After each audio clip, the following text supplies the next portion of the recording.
ಆತ ಆ ರೋಡಲ್ಲಿ ಬರ್ಬೇಕಾದ್ರೆ ಆ ಆಕ್ಸಿಡೆಂಟ್ ಸ್ಪಾಟ್ ಕಡೆ ಬರ್ತಾನೆ. ಅಲ್ಲಿ ಅವನಿಗೆ ಯಾರೋ ಕೈ ಚಾಚಿ ಲಿಫ್ಟ್ ಕೇಳ್ತಾ ಇರೋದು ಕಾಣಿಸುತ್ತೆ. ನೀನ್ ತಪ್ಪು ಮಾಡ್ಬಿಟ್ಟೆ ರಘು, ನಾನು ಹೇಳಿದ ಮಾತು ನೀನ್ ಕೇಳಬೇಕಾಗಿತ್ತು ಅಂತ ಆ ಒಬ್ಬ ವಯಸ್ಸಾದ ಮುದುಕ ರಘುವಿಗೆ ಹೇಳ್ತಾರೆ. ಅಂಡ್ ಆ ವಾಯ್ಸ್ ಆ ಮುದುಕನದ್ದು ಆಗೇ ಇರೋದಿಲ್ಲ. ಸರಿ, ಈತ ಹೋಗಿ ಆ ಕಿಟಕಿನ ಎಳೆಯೋದಕ್ಕೆ ಟ್ರೈ ಮಾಡ್ತಾನೆ. ಆದ್ರೆ ಆ ಸೈಡಿಂದ ಯಾರೋ ಕಿಟಕಿನ ವಾಪಸ್ ಎಳಿತಾರೆ. ಜೋರಾಗಿ ಎಳ್ದು ಆ ಕಿಟಕಿನ ಕ್ಲೋಸ್ ಮಾಡಿ 2 ಹೆಜ್ಜೆ ಮುಂದೆ ಬಂದಿರ್ತಾನೆ. ಮತ್ತೆ ಕಿಟಕಿ ಆಟೋಮೆಟಿಕ್ ಆಗಿ ಓಪನ್ ಆಗುತ್ತೆ. ಅವನ ಹಿಂದೆ ಯಾರೋ ಬಂದು ನಿಂತ್ರೆ ಯಾವ ರೀತಿ ನಮ್ಗೊಂದು ವಾರ್ಮ್ತ್ ಸಿಗುತ್ತೆ, ಆ ಥರದ್ದೊಂದು ವಾರ್ಮ್ತ್ ಅವನಿಗೆ ಸಿಗ್ತಾ ಇರುತ್ತೆ. ಅವನಿಗೆ ಫೀಲ್ ಆಗ್ತಾ ಇದೆ ಅವನ ಹಿಂದೆ ಯಾರೋ ಬಂದು ನಿಂತಿದ್ದಾರೆ, ಅವ್ರು ಉಸಿರಾಡೋ ಶಬ್ದ ನೀವು ಕೇಳಿಸ್ತಾ ಇರುತ್ತೆ. ಮತ್ತೆ ಮಲಗಿರ್ಬೇಕಾದ್ರೆ ಆತನಿಗೆ ಎದೆ ಪೂರ್ತಿ ಭಾರ ಅನಿಸುತ್ತೆ. ಕಣ್ಣು ಬಿಟ್ಟು ನೋಡ್ತಾನೆ, ಎದೆ ಮೇಲೆ ಒಂದು ಡಾರ್ಕ್ ಶ್ಯಾಡೋ ಕೂತ್ಕೊಂಡು ಇವನನ್ನೇ ನೋಡ್ತಾ ಇರುತ್ತೆ. ಹೇ ಹಾಯ್, ನಾನು ಲಾಸ್ಯ ಆ್ಯಂಡ್ ನಂಗೆ ಕತೆ ಹೇಳೋದು ಅಂದರೆ ತುಂಬ ಇಷ್ಟ. ವೆಲ್ಕಮ್ ಟು ರಹಸ್ಯ ವಿತ್ ಲಾಸ್ಯ. ಇವತ್ತು ನಿಮ್ಮೆಲ್ಲರಿಗೂ ಒಂದು ಕತೆ ಹೇಳೋ ಟೈಮ್.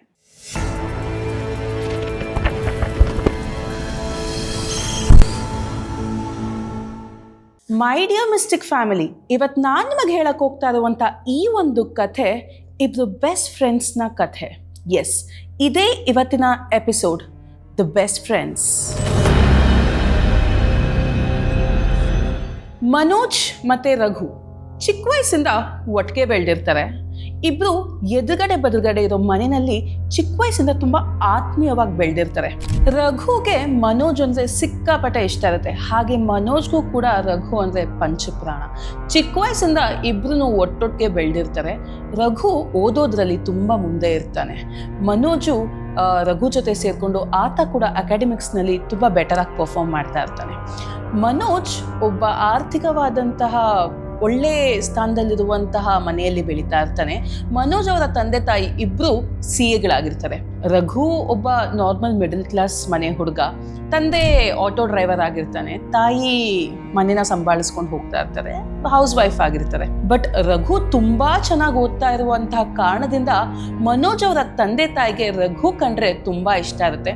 ಮಗನ್ನ ಯಾವಾಗಲೂ ರಘು ಜೊತೆ ಬಿಟ್ಟು ಆತನ ಜೊತೆನೆ ಆತನ ತರಾನೇ ಓದೋದಕ್ಕೆ ಸಪೋರ್ಟ್ ಮಾಡ್ತಾ ಇರ್ತಾರೆ. ಒಟ್ಟಲ್ಲಿ ಇಬ್ರು ತುಂಬಾ ಅಚ್ಚುಕಟ್ಟಾಗಿ ಬೆಳೆದಿರ್ತಾರೆ. ಇಬ್ರು ಒಳ್ಳೆ ಮಾರ್ಕ್ಸ್ ತಗೊಂಡು PUನ ಪಾಸ್ ಮಾಡಿ ಇಂಜಿನಿಯರಿಂಗ್ ಕಾಲೇಜ್ಗೆ ಜಾಯ್ನ್ ಆಗಿರ್ತಾರೆ.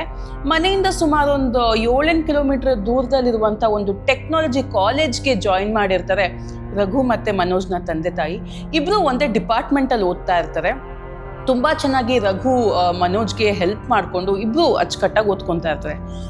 ಒನ್ ನಾರ್ಮಲ್ ಡೇ ಎಂದಿನಂತೆ ಬೆಳಿಗ್ಗೆ ಎದ್ದು ರಘು ಮತ್ತು ಮನೋಜ್ ಇಬ್ಬರು ಒಟ್ಟೊಟ್ಟಿಗೆ ಹೋಗ್ತಾ ಇರ್ತಾರೆ. ಸೊ ಮನೋಜ್ 2 ವೀಲರ್ ತಗೊಂಡು ರಘು ಮತ್ತು ಮನೋಜ್ ಇಬ್ಬರು ಕಾಲೇಜ್ ಕಡೆ ಹೊರಡ್ತಾರೆ. ರಘು ಗಾಡಿನ ಓಡಿಸ್ತಾ ಇರ್ತಾನೆ, ಮನೋಜ್ ಹಿಂದ್ಗಡೆ ಕೂತಿರ್ತಾನೆ. ಅಟ್ ಒನ್ ಪರ್ಟಿಕ್ಯುಲರ್ ಟರ್ನಿಂಗ್ ಪಾಯಿಂಟಲ್ಲಿ ರಘು ಮೊಬೈಲ್ ಫೋನ್ ರಿಂಗ್ ಆಗೋದಕ್ಕೆ ಸ್ಟಾರ್ಟ್ ಆಗುತ್ತೆ. ಅದು ಮನೋಜ್ಗೆ ಲೈಟಾಗಿ, ಯಾಕಂದರೆ ಅವನ ತೊಡೆ ಮೇಲೆ ಕೈ ಇಟ್ಟಿರ್ತಾನೆ, ಆ ವೈಬ್ರೇಷನ್ ಎಫೆಕ್ಟಿಂದ ಮನೋಜ್ಗೆ ರಘುಗೆ ಕಾಲ್ ಬರ್ತಾ ಇದೆ ಅಂತ ಗೊತ್ತಾಗುತ್ತೆ. ಆದರೆ ರಘು ಜೇಬೊಳಗಡೆ ಕೈ ಹಾಕ್ತಾ ಇರಬೇಕಾದ್ರೆ ಮನೋಜ್, ಬೇಡ ಫೋನ್ ಎತ್ತಬೇಡ, ಮುಂದೆ ಬೇಕಂದರೆ ಸೈಡಲ್ಲಿ ಹಾಕ್ಬಿಟ್ಟು ಫೋನ್ ಎತ್ತು, ಇಲ್ಲಾಂದರೆ ಕಾಲೇಜ್ ಹತ್ರ ಹೋಗ್ಬಿಟ್ಟು ಫೋನ್ ಎತ್ತು ಅಂತ ಹೇಳ್ತಾನೆ. ಸರಿ, ರಘು ಆ ಒಂದು ಕಾಲ್ನ ಇಗ್ನೋರ್ ಮಾಡ್ತಾನೆ. ಹೀಗೆ ಒಂದು ಸ್ವಲ್ಪ ಮುಂದಕ್ಕೆ ಹೋಗ್ತಾರೆ. ಮತ್ತೆ ರಘು ಫೋನ್ ರಿಂಗ್ ಆಗಲಿಕ್ಕೆ ಸ್ಟಾರ್ಟ್ ಆಗುತ್ತೆ. ಈ ಸಲ ಮನೋಜ್ ಹೇಳಿದ್ರು ಕೂಡ ರಘು ಗಾಡಿನೂ ನಿಲ್ಲಿಸ್ದಂಗೆ ಜೇಬೊಳಗಡೆ ಕೈ ಹಾಕ್ಬಿಡ್ತಾನೆ. ಕೈ ಹಾಕಿ ಮೊಬೈಲ್ ಫೋನ್ನ ಕೈಯಲ್ಲಿ ಇಟ್ಕೊಂಡು ನೋಡ್ತಾನೆ. ಮನೋಜ್ಗೆ ಸಿಟ್ಟು ಬರುತ್ತೆ. ಗಾಡಿ ಓಡಿಸ್ತಾ ಇದೆಯಾ, ಕರೆಕ್ಟಾಗಿ ಗಾಡಿ ಓಡಿಸು, ಮೊಬೈಲ್ ಫೋನ್ನ ಆಮೇಲೆ ಕೂಡ ನೋಡ್ಬೋದು ಅಂತ ಅವನ ಕೈಯಿಂದ ಫೋನ್ನ ಕಿತ್ಕೊಂಡ್ಬಿಡ್ತಾನೆ. ಫೋನ್ ಕಿತ್ಕೊಂಡಿದ್ದ ತಕ್ಷಣ ಹ್ಯೂಮನ್ ರಿಯಾಕ್ಷನ್, ರಘು ಹಿಂದ್ಗಡೆ ನೋಡ್ತಾನೆ ಮನೋಜ್ ಹತ್ರ ಮತ್ತೆ ವಾಪಸ್ ಫೋನ್ ಕಿತ್ಕೊಳ್ಳೋದಕ್ಕೆ. ಆಗ ಮನೋಜ್ ಅಯ್ಯಯ್ಯೋ ಅಂತ ಜೋರಾಗಿ ಕಿರ್ಚ್ತಾನೆ. ರಘು ಮುಂದೆ ನೋಡೋಷ್ಟರಲ್ಲಿ ಪ್ರತಿಯೊಂದು ಬ್ಲ್ಯಾಂಕ್ ಆಗೋಗಿರುತ್ತೆ. ಅವನಿಗೇನಾಯಿತು ಎತ್ತ ಒಂದು ಗೊತ್ತಾಗ್ತಾ ಇರೋದಿಲ್ಲ. ಸುಮಾರು ಒಂದು 5-10 ನಿಮಿಷಗಳ ಕಾಲ ಮುಂದುವರಿಯುತ್ತೆ.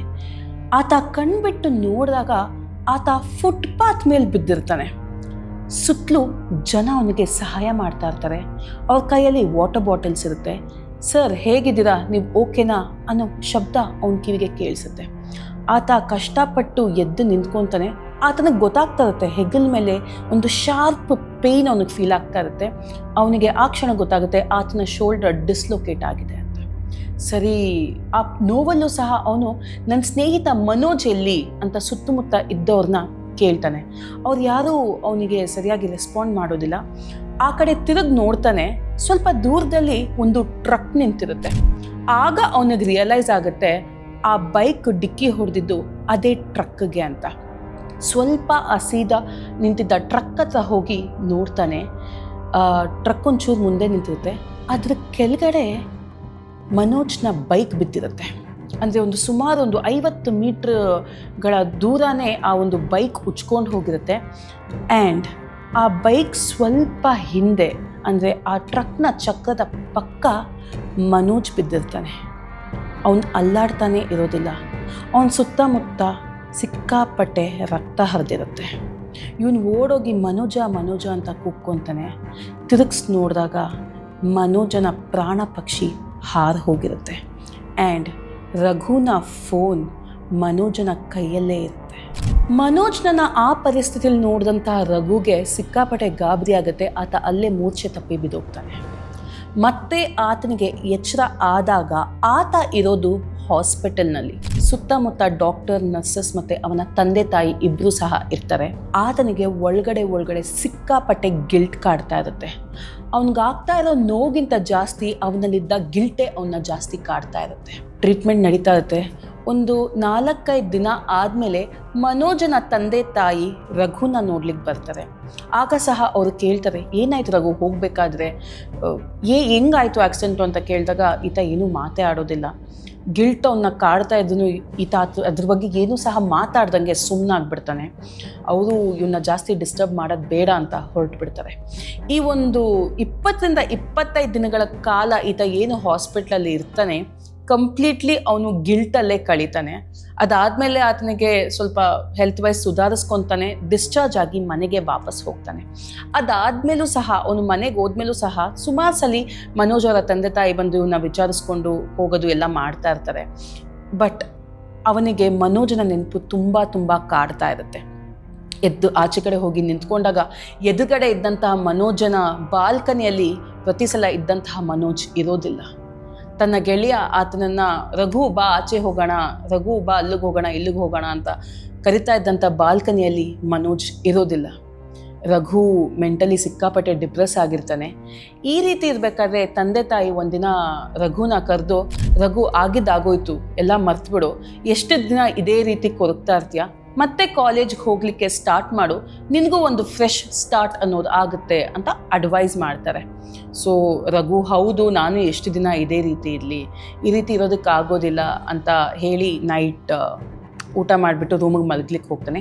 ಆತನ ರೂಮಲ್ಲಿ ಅವನದು ಮತ್ತು ಮನೋಜ್ದು ಒಂದು ಫೋಟೋಗ್ರಾಫ್ ಇರುತ್ತೆ. ಅದನ್ನು ನೋಡಿಕೊಂಡು ಸಾರಿ ಗೆಳೆಯ ಅಂತ ಹೇಳಿ ಮಲಗಿಬಿಡ್ತಾನೆ. ಬೆಳಿಗ್ಗೆ ಎದ್ದೇಳ್ತಾನೆ, ರೆಡಿ ಆಗ್ತಾನೆ. ಆತನ ಬೈಕ್ ತಗೊಂಡು ಕಾಲೇಜ್ ಕಡೆ ಹೊರಡ್ತಾನೆ. ಕಾಲೇಜಿಗೆ ಹೋಗಲಿಕ್ಕೆ 2 ದಾರಿ ಇರುತ್ತೆ. ಒಂದು ಬ್ಯಾಕ್ ಎಂಟ್ರಿ ಗೇಟ್ ದಾರಿ ಇದೆ, ಇನ್ನೊಂದು ಮೇನ್ ರೋಡ್ ದಾರಿ. ಈತ ಮೇನ್ ರೋಡ್ಗೆ ಹೋಗ್ತಾ ಇದ್ದಂಗೆ ಆತನಿಗೆ ಆ ಒಂದು ರೋಡ್ಗೆ ಹೋಗಲಿಕ್ಕೆ ಆತನಿಗೆ ಧೈರ್ಯ ಬರೋದಿಲ್ಲ. ಇದೇ ರೋಡಲ್ಲಿ ಅಲ್ವಾ ಆಕ್ಸಿಡೆಂಟ್ ಆಗಿದ್ದು ಅನ್ನೋದು ಅವನಿಗೆ ತುಂಬ ಕಾನ್ಷಿಯಸ್ ಆಗೋದಕ್ಕೆ ಸ್ಟಾರ್ಟ್ ಆಗುತ್ತೆ. ಆದ್ದರಿಂದ ಆತ ಬ್ಯಾಕ್ ಎಂಟ್ರಿ ರೂಟ್ನ ತಗೊಂಡು ಕಾಲೇಜಿಗೆ ಹೋಗಿ ಸೇರ್ಕೊತಾನೆ. ಸೊ ಕಾಲೇಜಲ್ಲೆಲ್ಲ ಫ್ರೆಂಡ್ಸ್ ಬಂದೆಲ್ಲ ಮಾತಾಡಿಸ್ತಾರೆ, ಅವರು ಸಮಾಧಾನ ಮಾಡ್ತಾರೆ. ದಿನ ಅದೇ ರೀತಿ ಕಳೆಯುತ್ತೆ. ಸಾಯಂಕಾಲ ಅವ್ನು ವಾಪಸ್ ಬರಬೇಕಾದ್ರೆ ಬ್ಯಾಕ್ ಎಂಟ್ರಿದು ಗೇಟ್ ಏನಿದೆ ಅದು ಕ್ಲೋಸ್ ಆಗಿಬಿಟ್ಟಿರುತ್ತೆ. ಸೊ ಆತನ ಬೇರೆ ದಾರಿನೇ ಇರೋದಿಲ್ಲ. ಮೇನ್ ಎಂಟ್ರಿಯಿಂದ ಮೇನ್ ರೋಡ್ ಕಡೆಯಿಂದನೇ ಬರಬೇಕಾಗಿರುತ್ತೆ. ಆತ ಆ ರೋಡಲ್ಲಿ ಬರಬೇಕಾದ್ರೆ ಆ ಆಕ್ಸಿಡೆಂಟ್ ಸ್ಪಾಟ್ ಕಡೆ ಬರ್ತಾನೆ. ಆ ಕಡೆ ನೋಡಬಾರ್ದು ಅಂತ ಅಂದ್ಕೊಂಡ್ರು ಆತನ ಕಣ್ಣು ಆ ಫುಟ್ಪಾತ್ ಕಡೆ ಹೋಗುತ್ತೆ. ಅಲ್ಲಿ ಅವನಿಗೆ ಯಾರೋ ಕೈ ಚಾಚಿ ಲಿಫ್ಟ್ ಕೇಳ್ತಾ ಇರೋದು ಕಾಣಿಸುತ್ತೆ. ರಘುಗೆ ಆ ಕ್ಷಣ ಭಯ ಆಗುತ್ತೆ. ಬಟ್ ಹತ್ರ ಹೋಗ್ತಾ ಅದು ಒಬ್ಬರು ವಯಸ್ಸಾಗಿರೋ ಮನುಷ್ಯ ಅಂತ ನೋಡಿ ಗಾಡಿನ ನಿಲ್ಲಿಸ್ತಾನೆ. ಹೇಳಿ ತಾತ, ಏನು ಅಂತ ಕೇಳಿದಾಗ, ಅಪ್ಪಿ ನಾನು ಒಂಚೂರು ಮುಂದೆ ಬಿಡ್ತೀಯಾ ಅಂತ ಕೇಳ್ತಾರೆ. ಸರಿ ಆಯಿತು, ಹತ್ಕೊಳ್ಳಿ ಅಂತ ಹೇಳ್ತಾರೆ.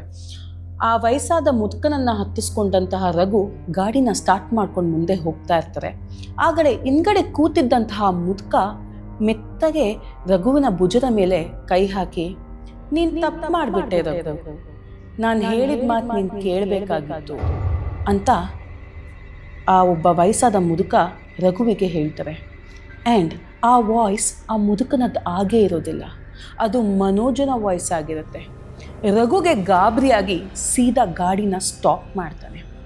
ಆ ಮುದುಕ ಸೀದಾ ಇಳ್ಕೊಂಡು ರಘು ಕಡೆ ನೋಡ್ದಂಗೆ ಸೈಲೆಂಟಾಗಿ ಹೊರಟೋಗ್ತಾರೆ. ರಘುಗೆ ಇದನ್ನೆಲ್ಲ ನೋಡಿ ಸಿಕ್ಕಾಪಟ್ಟೆ ಗಾಬರಿ ಆಗುತ್ತೆ. ಆ ಮುದುಕನನ್ನು ಕರೀಲೂ ಇಲ್ಲ, ತಿರುಗಿಸಿ ಮಾತಾಡಿಸ್ಲೂ ಇಲ್ಲ. ಒಂದೇ ಏಟಲ್ಲಿ ಗಾಡಿನ ಸ್ಟಾರ್ಟ್ ಮಾಡಿಕೊಂಡು ಅಲ್ಲಿಂದ ಹೊರಟು ಬಿಡ್ತಾನೆ. ಮನೆಗೆ ಬರ್ತಾನೆ. ಯಾಕೋ ಅವನಿಗೆ ವಿಚಿತ್ರವಾದಂಥ ಒಂದು ಫೀಲಿಂಗ್. ಆ ಮುದುಕ ಆ ಗಾಡಿನ ಇಳ್ಕೊಂಡು ಹೋಗಿದ್ರೂ ಹಿಂದ್ಗಡೆ ಏನೋ ಭಾರ ಅವನ್ನ ತಡಿತಾ ಇರುತ್ತೆ.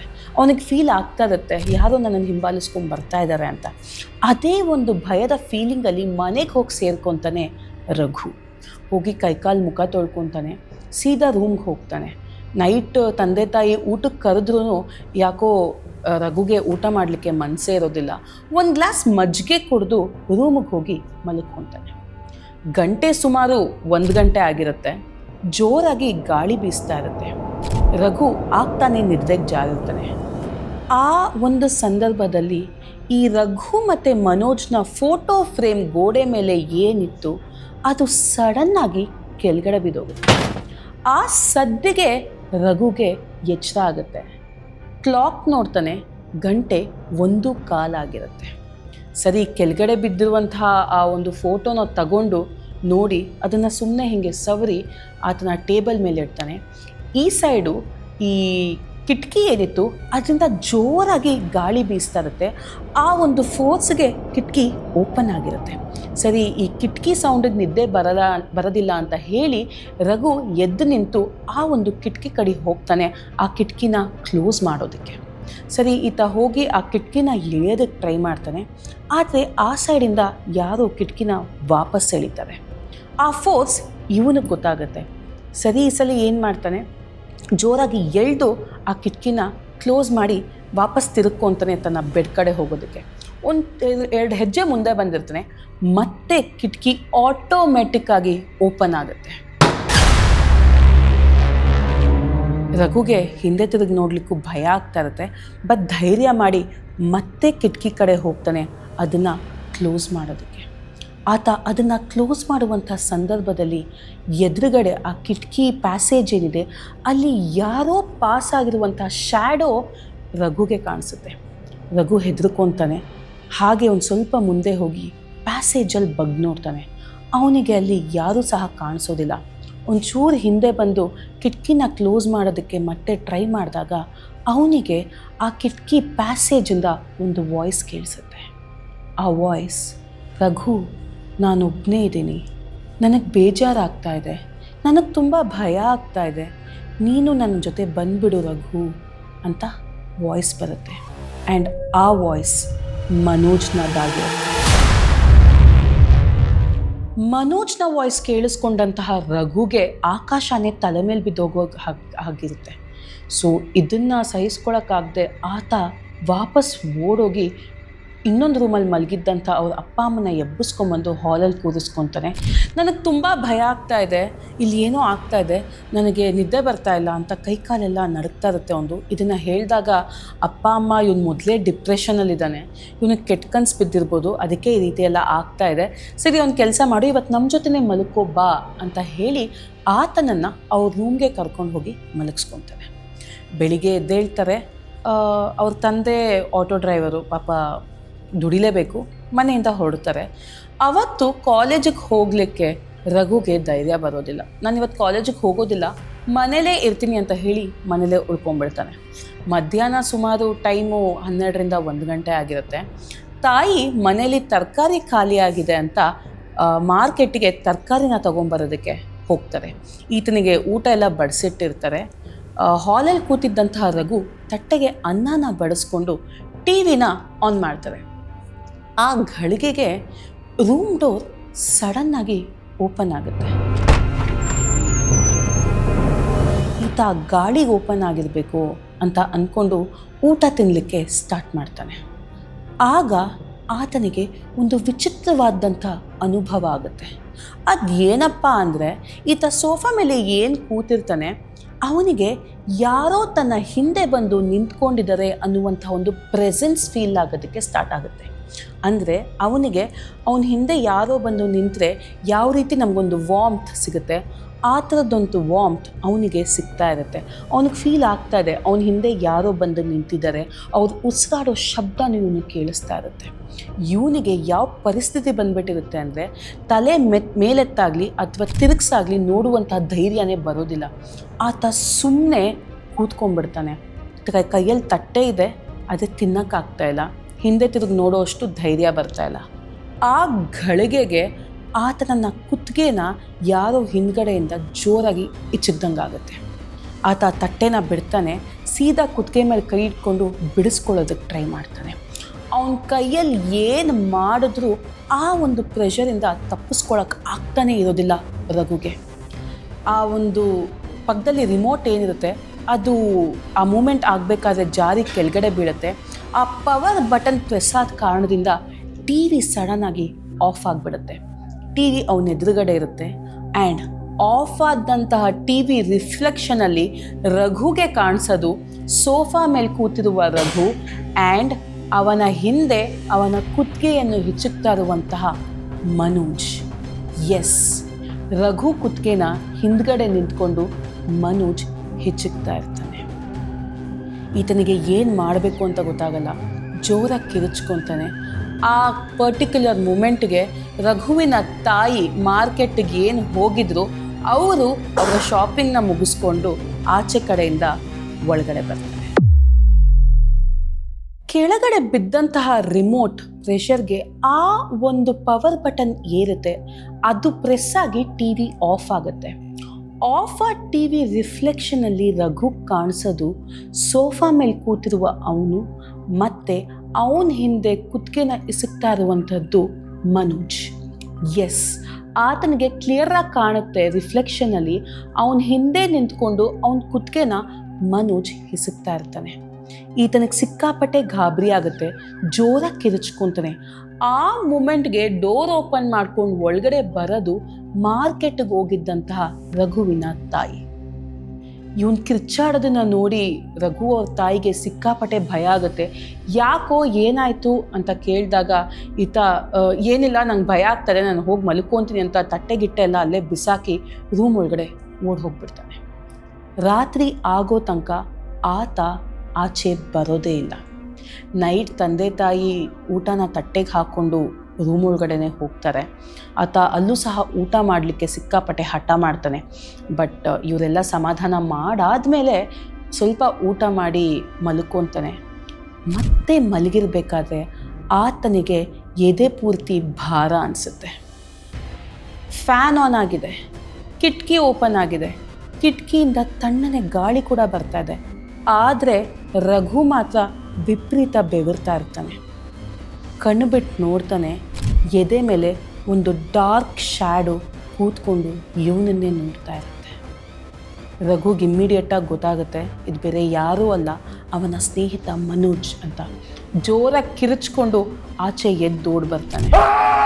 ಮತ್ತೆ ಸಿಕ್ಕಾಪಟ್ಟೆ ಬೆವರ್ತಾ ಇರೋದ್ರಿಂದ ಮೇನ್ ಡೋರ್ನ ಓಪನ್ ಮಾಡಿ ಮುಂದ್ಗಡೆ ಇದ್ದಂಥ ವರಾಂಡಾಗೆ ತಣ್ಣನೆ ಗಾಳಿ ತಗೊಳ್ಳಿಕ್ಕೆ ಹೋಗ್ತಾನೆ. ಹೀಗೆ ಗಾಳಿ ತಗೊಂಡಾಗ ಆತನಿಗೆ ಸ್ವಲ್ಪ ಸಮಾಧಾನ ಆಗುತ್ತೆ. ಹಾಗೆ ತಲೆ ಎತ್ತಿ ಮನೋಜ್ನ ಬಾಲ್ಕನಿ ಕಡೆ ನೋಡ್ತಾನೆ. ಅಲ್ಲಿ ಅವನಿಗೆ ಕಾಣಿಸಿದ್ದು ಮನೋಜ್. ಎಸ್, ಆ ಬಾಲ್ಕನಿನಲ್ಲಿ ಮನೋಜ್ ನಿಂತಿರ್ತಾನೆ.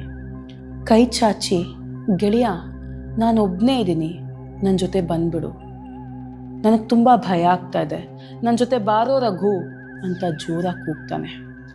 ಮನೋಜ್ ಆ ಥರ ಕರೆದಿದ್ದನ್ನು ಕೇಳಿಸ್ಕೊಂಡಂತಹ ರಘು ಅಲ್ಲೇ ಮೂರ್ಛೆ ತಪ್ಪಿ ಬಿದ್ದು ಹೋಗ್ತಾನೆ.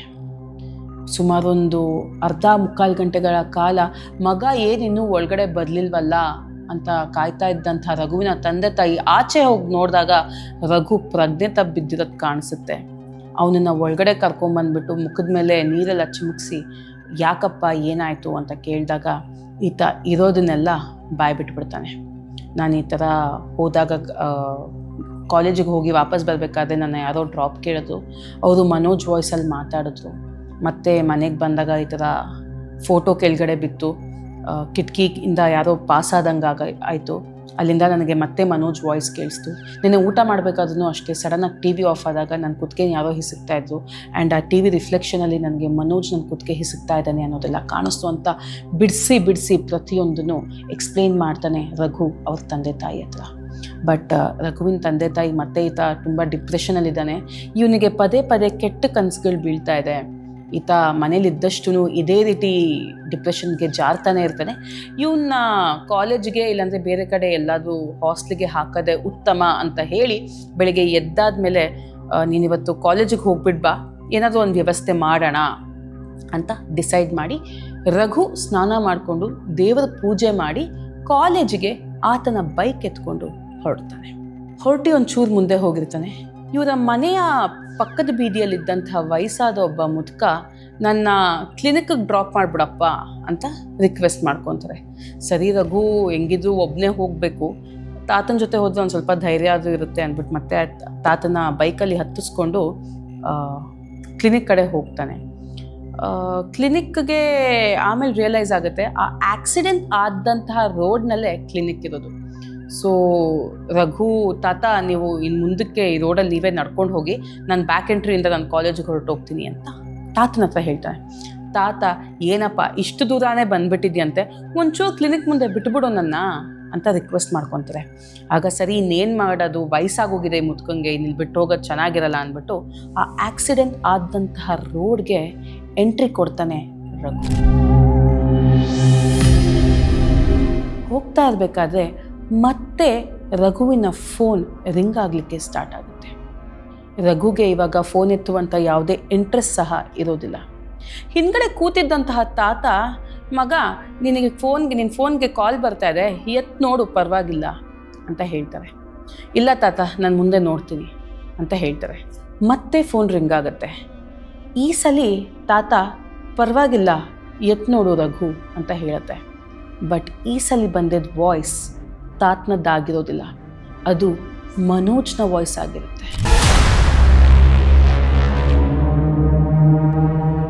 ಈತನಿಗೆ ಮತ್ತೆ ಗಾಬರಿ ಆಗುತ್ತೆ. ಗಾಡಿನ ನಿಲ್ಲಿಸೋದಿಲ್ಲ, ಸೀದಾ ಹೋಗ್ತಾ ಇರ್ತಾನೆ, ಮೊಬೈಲ್ನೂ ಸಹ ನೋಡೋದಿಲ್ಲ. ಮತ್ತೆ ಆ ವಾಯ್ಸ್ ಹೇಳುತ್ತೆ, ರಘು ಒಂದೇ ಒಂದು ಸಲ ನಿನ್ನ ಫೋನ್ನ ಎತ್ತು ನೋಡು ಅಂತ ಹೇಳುತ್ತೆ. ಈತ ಸರಿ ಆಯಿತು ಅಂದ್ಬಿಟ್ಟು ಫೋನ್ನ ಎತ್ತಿ ನೋಡ್ತಾನೆ.